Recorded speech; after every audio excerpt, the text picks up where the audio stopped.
What's up, y'all?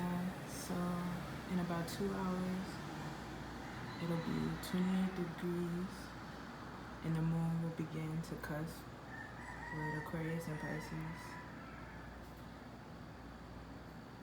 And when Aquarius and Pisces cusp together,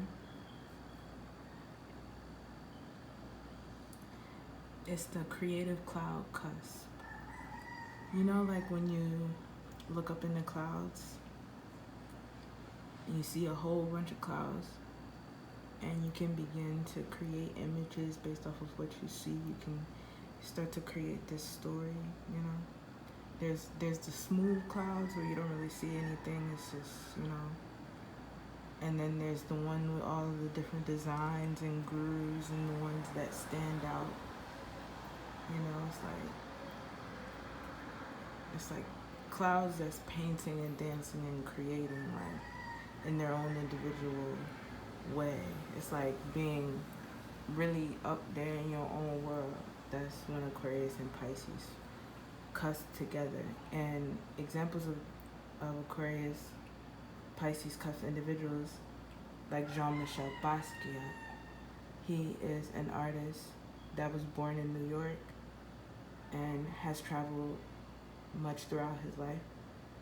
And I see his influence a lot out here.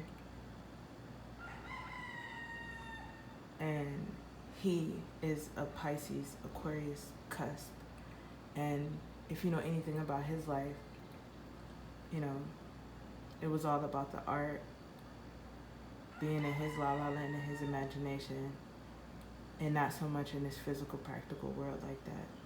And that's why it's important that you learn to balance both your creativity and also you being grounded with the practical measures of how we have to interact throughout life.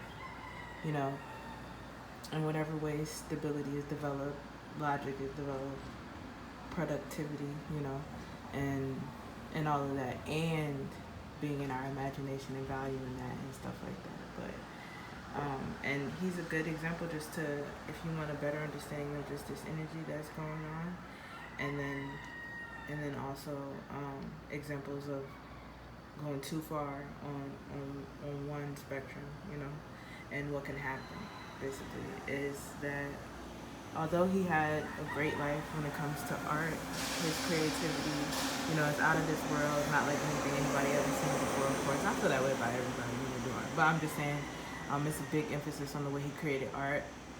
And the way that he died was because of, like, not doing things in moderation, basically. When it comes to that la la land and imagination world, you know, where it's like, you know, life. But that's why it's important that you both value your creativity, know how to use it in practical ways, and also, you know, take care of your internal world and stuff that's going on, so you're not just, you know, like, it's okay to float and fly and be out here, but at the same time, you want to make sure, like I said, you're grounded and balanced as well. So use your creativity for the right things that, you know, the systems that you created for yourself and your own validation, not anybody else's validation. Validate yourself. And yeah, so this is where the moon, like, it's the moon right here. That's how the moon is looking. It's about maybe 4 a.m. right now, almost 4 or something. But yeah, it's the moon right there.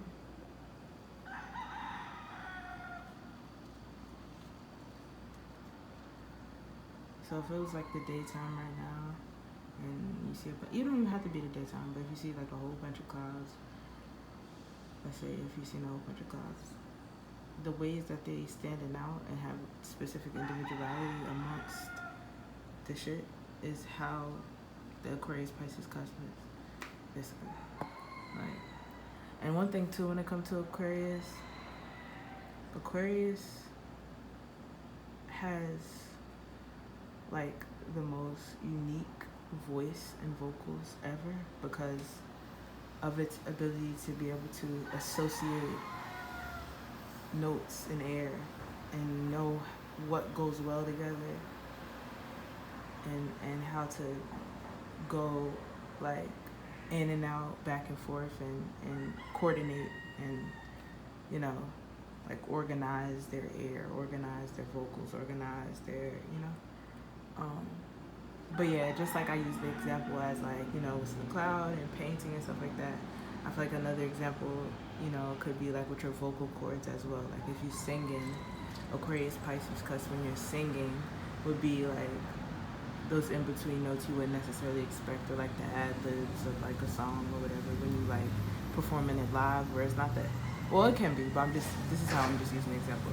Like, you know, the ad libs, that's different when you performing it. It's more like you into it, and you know, different than when you was recording it or whatever. So like those different times, or the times specifically when you performing, and those things are standing out because people so used to the song being this specific way, but when you add that experience right then is what can add to to what the Aquarius Pisces represents, because it's like those ad-libs are like those individual clouds in the sky as well. You know what I mean? So yeah, that's it. Show y'all the moon again. It's so crazy because the moon don't look nothing like this camera showing right now. The moon don't look like the moon right now. It looks like, if you ever seen James and the Giant Peach, or if you ever seen like those movies that's in books and shit that's from that time, how you know, how it's like how their house was, you know, the vibe was like how the environment was like not witchy, but like pointy, like a lot of triangles and stuff, and it was like dark themed, and like if you was to go down the street where it's real misty and it's dark, and you go towards something and it's an entryway and things become lighter, and then blah, blah. Like the moon kind of looks like that. Like the moon looks right now like it's really a part of like a story, like a movie right now, and that is real life. That's real life, because we got these movies, these internal movies and things we have going on inside of us that we created, you know. So it's like when we look around outside of us, of course, there's gonna be all these different kinds of stories and travels, you know. So yeah.